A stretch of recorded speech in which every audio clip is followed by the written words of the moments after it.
Hello friends, in part 4 of Unit 4, today we will discuss the role of meiosis in sexual life cycles, specifically in the reproduction of plants and animals.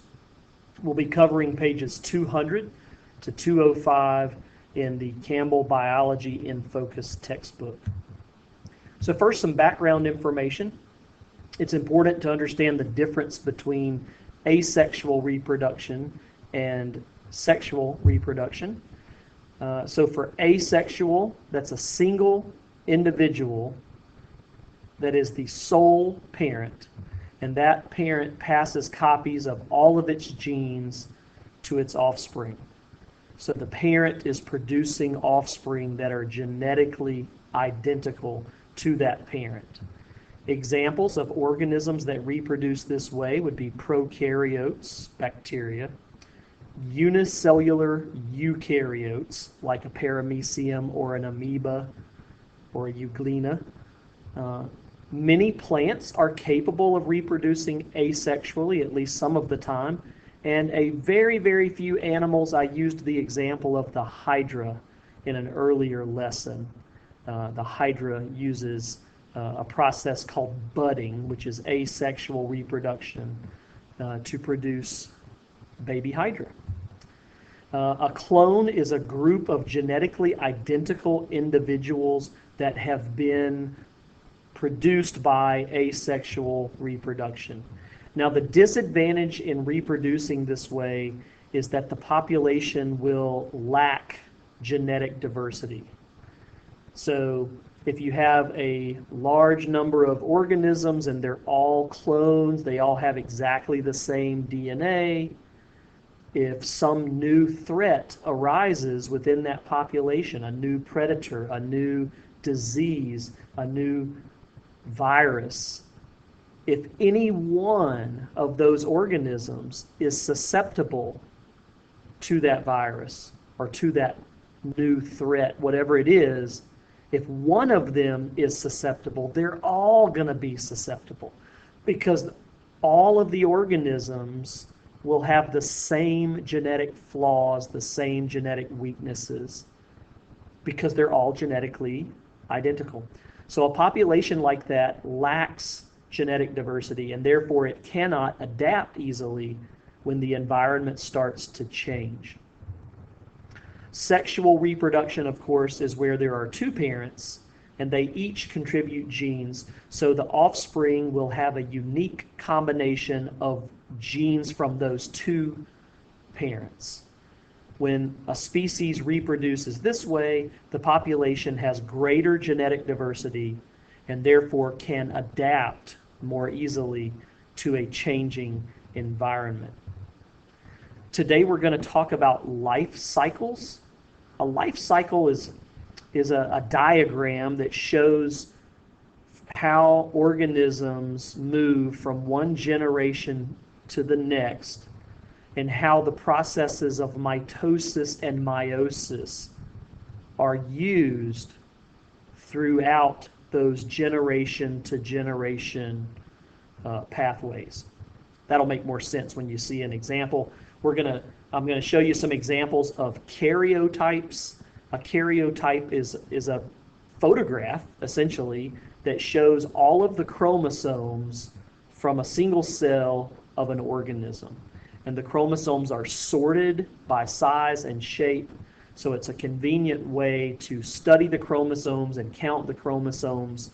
And there are some things that you can tell about an organism based on its karyotype. So we'll learn a bit about that. So here's an example. This is a human karyotype. Notice the chromosomes are sorted from largest chromosomes all the way down to the smallest. The only exception to that would be the 23rd pair of chromosomes, which are called the sex chromosomes. The other thing I want you to notice is for each type of human chromosome, there are two of that type. So this person has two chromosome number 1s, two chromosome number 2s, two number 3s, two number 4s, two number 5s. Why do you have two of each one? It's because, remember, you had two parents. And so each parent passed down to you a chromosome number 1, a chromosome number 2, a chromosome number 3. And the other parent also passed down one of each type of chromosome. So half of these chromosomes, one member of each pair, was inherited from the sperm, and the other member of each pair was inherited from the egg.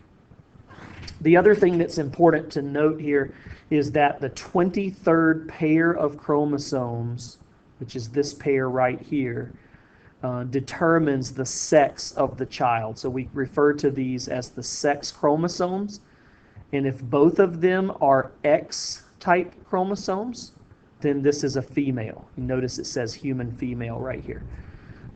By the way, the rest of the chromosomes, chromosome pair number 1 all the way to 22, all of these chromosomes are known simply as autosomes.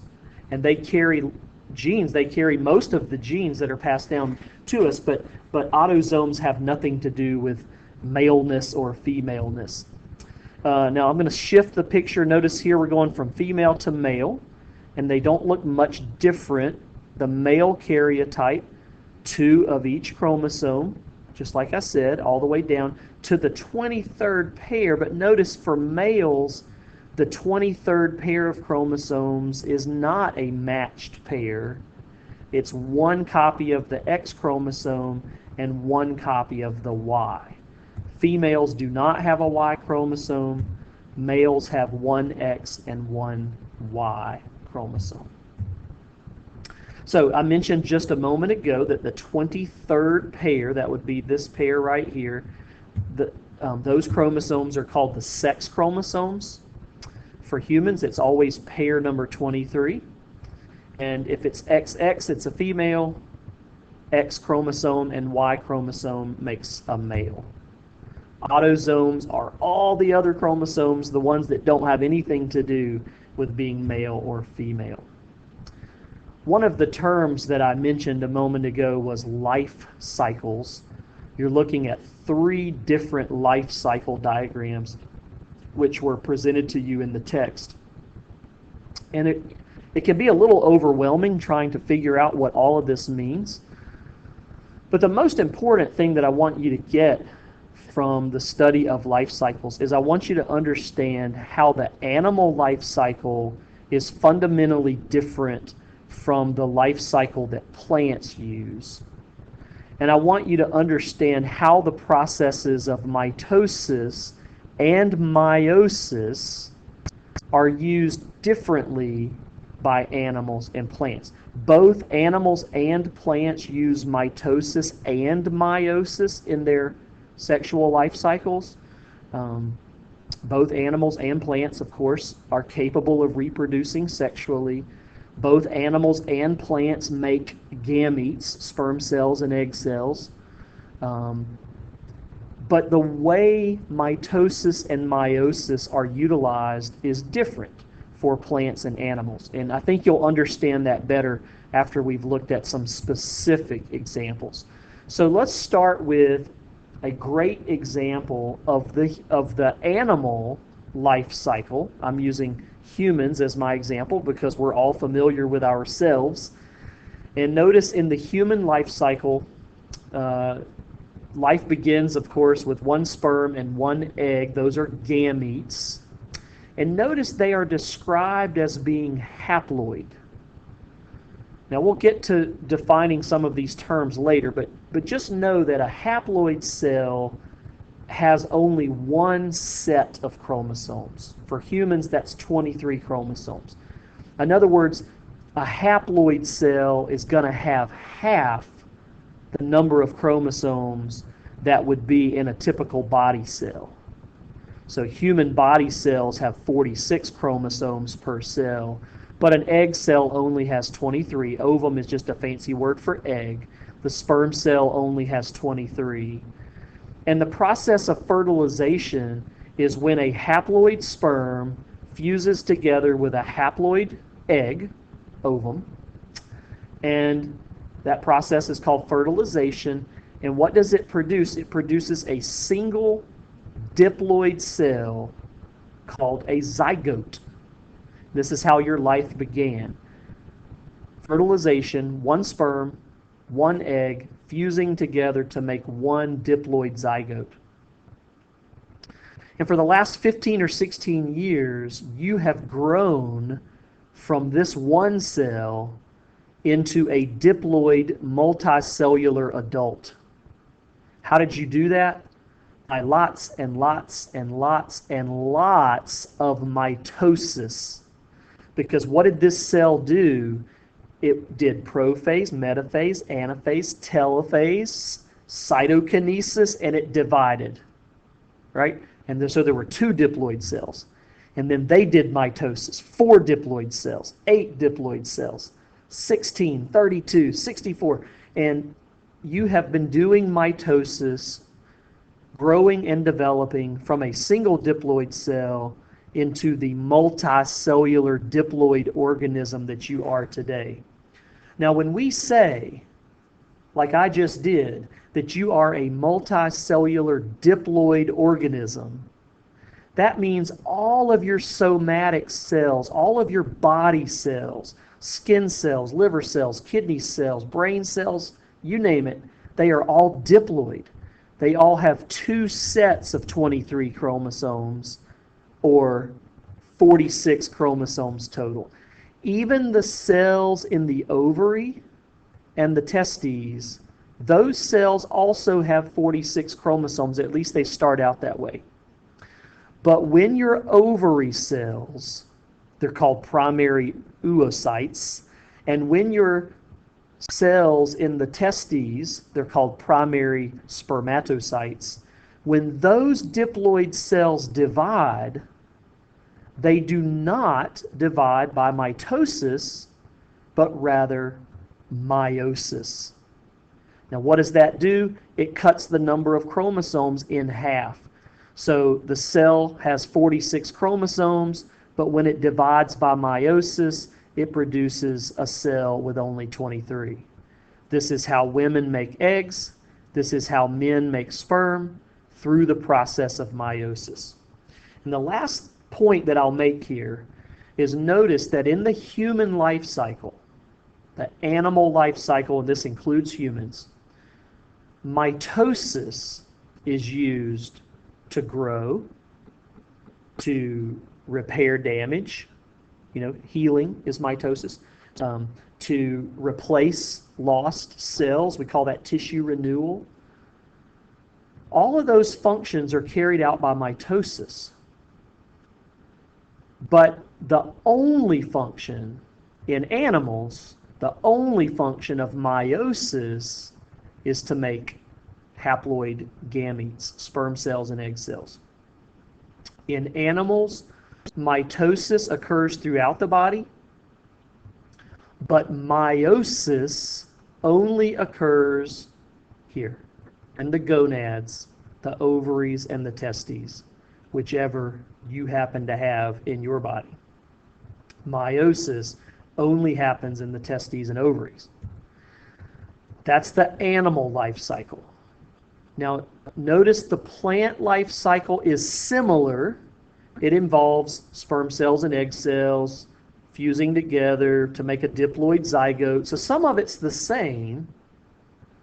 And plants certainly do reproduce sexually. But plants do something really strange called alternation of generations, which means when this plant reproduces, its offspring, this was a diploid plant, but its offspring will be a haploid plant. The whole plant, the adult multicellular plant, will be haploid. But when it reproduces, its offspring will be diploid. And it alternates from haploid to diploid, haploid to diploid, 2 distinct generations that alternate. Hence the name, alternation of generations. Now, why do plants do this when the animal kingdom does not do this? The reason is simple. Plants reproduce this way. Plants follow this pattern because their closest direct ancestor which is multicellular green algae, they do this. Plants inherited this pattern, this alternation of generations, from their closest ancestor, which was the multicellular green algae.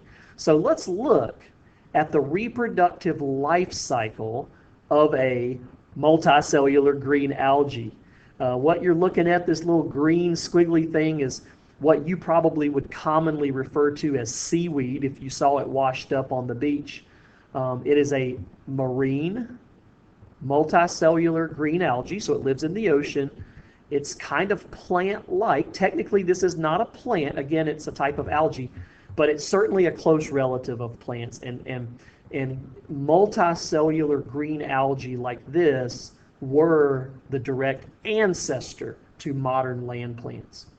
So it's a little easier to follow this reproductive life cycle looking at the green algae, and then we'll also look at how plants use this same pattern. So I'm going to start with this adult. I'm going to call it a plant, even though it's really technically an algae. So this plant, this adult algae, is called a sporophyte. It's called that because every cell in this organism is diploid. And it's called a sporophyte because when it gets ready to reproduce, instead of making sperm and eggs, it's going to make reproductive cells called spores. Gosh, what's the difference between a spore and a gamete? Simple. A gamete has to fuse together with another gamete. If you go back to the human life cycle, an egg by itself cannot produce an offspring. A sperm by itself cannot produce an offspring. They have to have each other. They have to fuse together. So gametes are reproductive cells that must fuse together to make the next generation. Whereas a spore is a reproductive cell, a single cell that can grow up to be a whole new organism without having to fuse together with any other cell. So it's kind of weird, and animals don't do this. Animal life cycles just don't have spores at all. But a sporophyte plant uses the process of meiosis to make a haploid spore. And actually, it would be lots and lots of haploid spores. And in this case, since this organism lives in the ocean, these spores swim around in the ocean water, and eventually they burrow down into the muck, into the mud at the bottom of the ocean, and they start to divide. This single cell starts to divide by mitosis. So it divides and divides and divides and divides until it grows up to be an adult. Notice this adult looks exactly like this adult. But this is the offspring. This was the parent. This was the reproductive spore that the parent produced. And what did that grow up to be? A baby gametophyte. And that gametophyte will grow up to be an adult. It'll look just like its parent. But their big difference is every cell in this gametophyte is haploid. It has to be haploid because all of these cells came from one original cell that was haploid. So let's back up. The sporophyte plant, and I know this is technically not a plant, but I'm just going to call it that. The sporophyte plant uses meiosis to produce haploid spores. Each haploid spore can divide by mitosis, mitosis, mitosis, mitosis, again and again and again and again and again, to grow up to be a multicellular haploid plant called a gametophyte. Now remember, the sporophyte made spores when it reproduced. So what do you suppose gametophytes are going to make? They're going to make gametes. Sporophytes make spores, gametophytes make gametes. Pretty simple, right? Here's something really weird about the plant life cycle. When this plant makes sperm and egg, it does not use meiosis. Instead, it uses mitosis. Now that's really strange, because if you go back to the human life cycle, humans and other animals, the only time we ever use meiosis is when we make sperm and egg. And the only way sperm and egg can ever be made by an animal is through meiosis.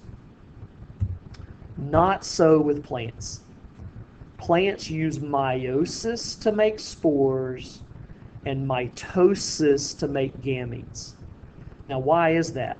Because every cell in this plant is already a haploid cell. And so if you need to make haploid gametes, you don't need to do meiosis, because, see, the number of chromosomes has already been cut in half. These are already haploid cells. So if you're going to make haploid gametes, you just need to use mitosis. And that's what plants do. Remember, meiosis cuts the number of chromosomes in half. So with meiosis, you go from diploid down to haploid. But with mitosis, the number of chromosomes does not change. It stays the same. Haploid spore divides by mitosis to make a haploid gametophyte. The haploid gametophyte divides by mitosis to make haploid gametes. Those gametes will swim around in the water until they find each other. They will fuse together and become one single cell. That process is called fertilization. This is a sperm. This is an egg. When they fuse together, it makes a diploid zygote. And just like with animals, that zygote now, that diploid zygote, is going to divide by mitosis to make 2 diploid cells, and 4 diploid cells, and 8 diploid cells, and 16 diploid cells, and eventually it'll grow up to be a multicellular sporophyte. So I know this is confusing. Let's boil it down to the main points. I don't want you to miss these important main points. Keep it simple. Sporophytes make spores. Gametophytes make gametes. That's simple enough, right? Okay. Second thing. Plants use meiosis to make spores. Plants use mitosis to make gametes. And the last thing to remember, we call this pattern alternation of generations. Why do we call it that? Because plants alternate from a sporophyte generation to a gametophyte generation. Sporophyte, gametophyte. Sporophyte, gametophyte. They literally alternate from a diploid parent in this generation to a haploid parent in the next generation. And then when this gametophyte reproduces, its offspring will grow up to be diploid. And when that diploid plant reproduces, its offspring will grow up to be haploid. Alternation of generations. Now, this is the life cycle that green algae have followed for hundreds and hundreds of millions of years. So when plants first evolved on land, when plants made the move from water to land about 450 million years ago, roughly, they simply retained this pattern. And all land plants today do some version of this alternation of generations pathway.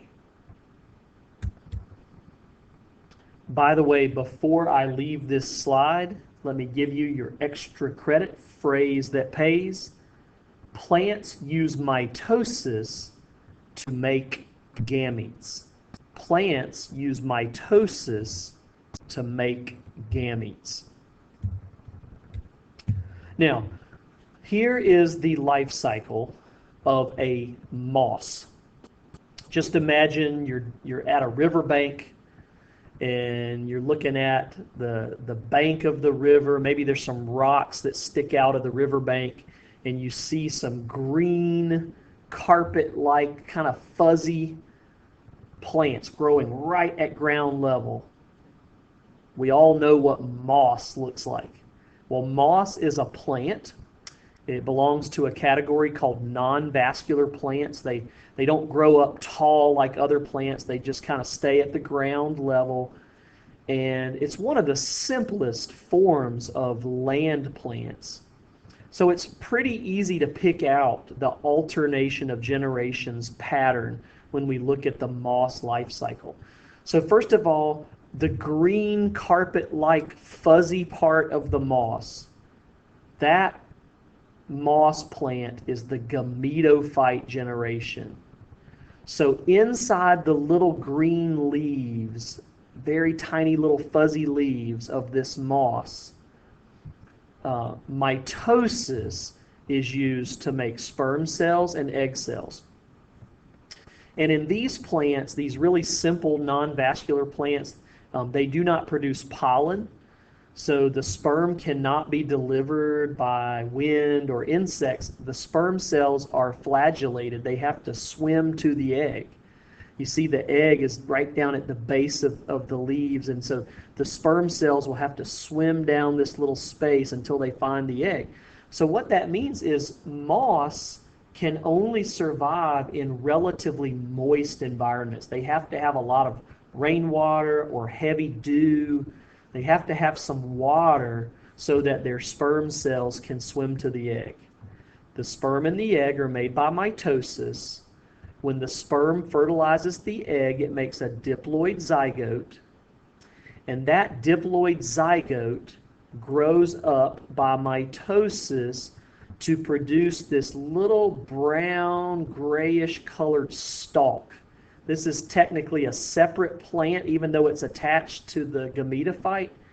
This part is the sporophyte moss. So you know what it's going to do. It's going to use meiosis to make spores. Those spores will fall back down to the earth, to the soil, or to the surface of the rock, wherever the moss is growing. Each spore will grow up to be a brand new fuzzy green gametophyte. Notice there's male and females. The females, of course, produce the eggs. The male moss produces the sperm.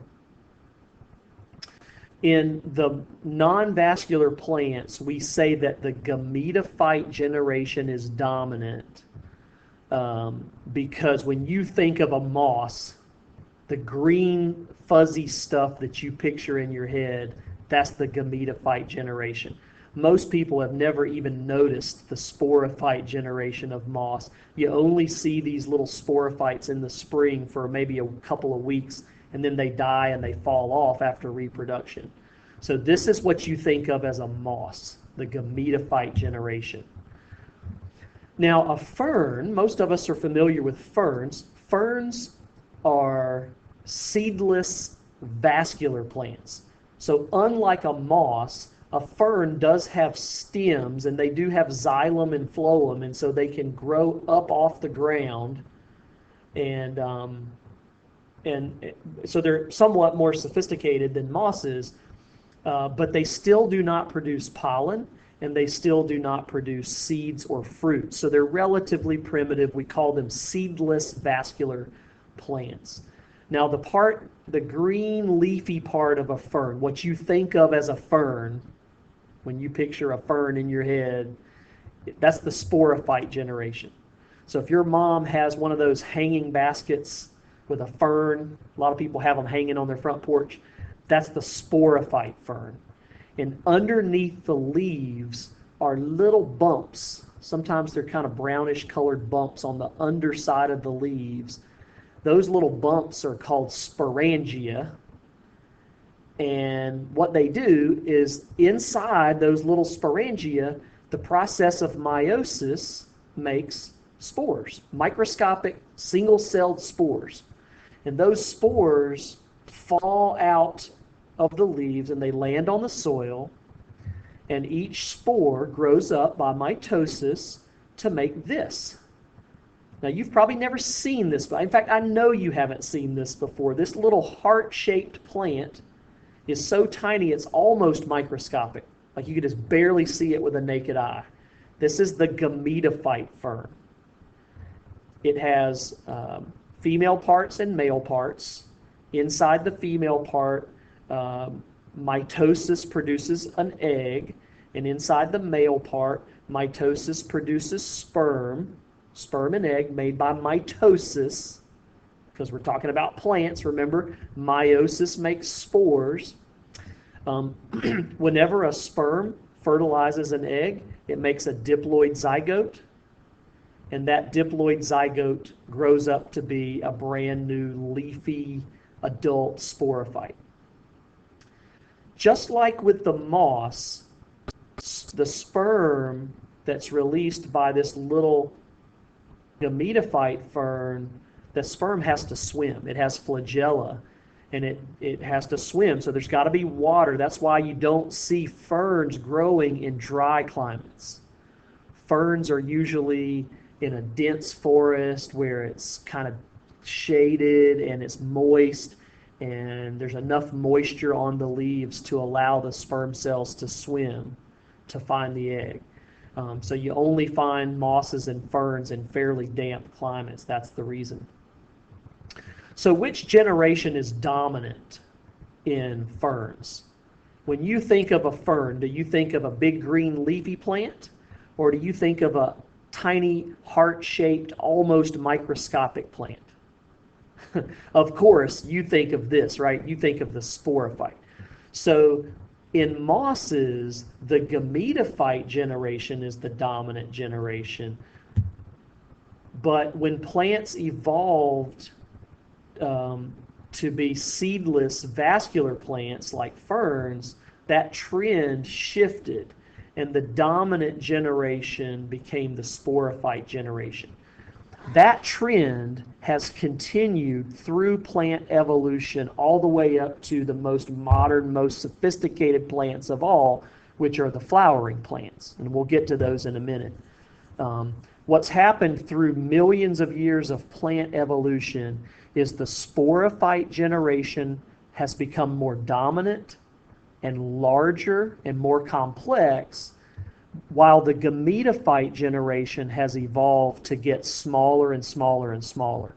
So with the mosses, we can picture the gametophyte moss. That's that green fuzzy carpet that we think of when we think of a moss.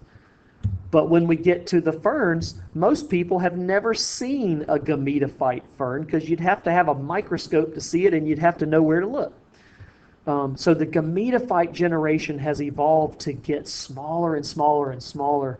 And as we go to a more advanced plant, a seed plant or a gymnosperm, by the way, gymnosperm is really just a fancy term for any plant that produces seeds and has pollen, but no fruit.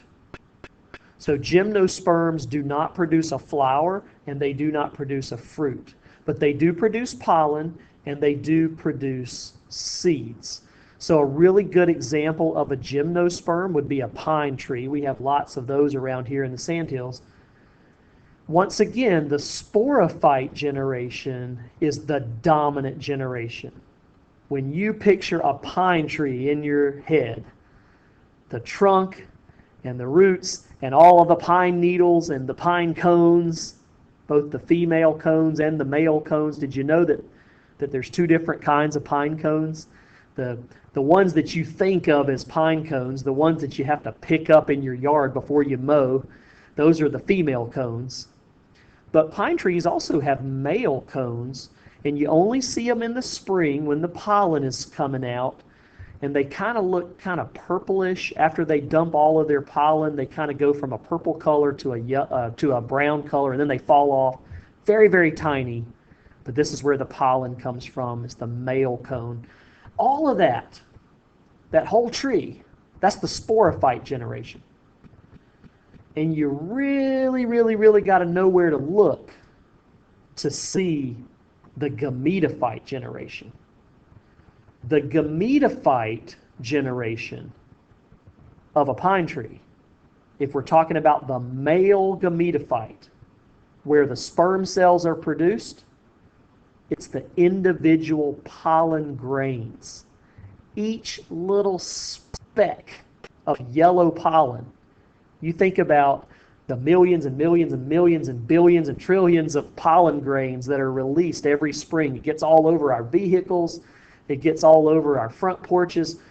All of that pollen, each grain of pollen, is a gametophyte plant, a gametophyte male pine plant.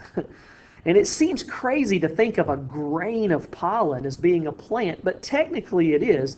And inside the pollen grains, the process of mitosis makes sperm. Now, before that happens, the process of meiosis makes spores, and the spores grow up to be pollen grains. So it's kind of confusing, and it's kind of hard to see it in this diagram, but just take my word for it. The female gametophyte is actually part of the pine cone structure. When you look at a pine cone, each little scale, each little bracket on a female pine cone has a female gametophyte inside of it. And that's where the egg is going to be produced by mitosis. And each individual grain of pollen is the male gametophyte. So just to quickly go back, if you go all the way back to green algae, the direct ancestor of land plants, the sporophyte generation looks identical to the gametophyte generation. They're the same size. They look exactly the same. The only difference is the number of chromosomes in the cells. You know, gametophytes have haploid cells, sporophytes have diploid cells. But when we go to the primitive land plants, like a moss, there's a distinct difference between the sporophyte generation and the gametophyte generation. And as plants evolved from the non-vascular plants to the seedless vascular plants to the gymnosperms and eventually angiosperms, which are the modern flowering plants, what happened is the gametophyte generation has gotten smaller. Just barely see it with the naked eye in ferns. And even smaller, think about how small pollen grains are. An individual pollen grain, that's really, really tiny. So the gametophyte has gotten smaller and the sporophytes have gotten bigger. So angiosperms are any plant that produces a flower and a fruit. And some plants are obviously angiosperms, like if you see a rose or a squash plant with a big yellow blossom, or all of the flowers that you would buy at a florist because they have beautiful flower petals. Those are obviously angiosperms. But there's a lot of plants that are angiosperms that you probably wouldn't think of as being flowering plants, like grasses, all different species of grass, corn and wheat. Those are all angiosperms. They technically are flowering plants. Oak trees are flowering plants. They don't produce large, pretty flowers, but they do technically produce a pollen-bearing flower. So angiosperms are the most dominant plant form on the earth today. And just like all plants, angiosperms, flowering plants, use meiosis to make spores, and then mitosis is used to make sperm and egg. Just like with the pine tree, in a flowering plant, each grain of pollen is a male gametophyte, and inside the seed-bearing structure where the seed is going to form, there's a little sac called the embryo sac, and that's where the egg gets produced. That embryo sac is the female gametophyte.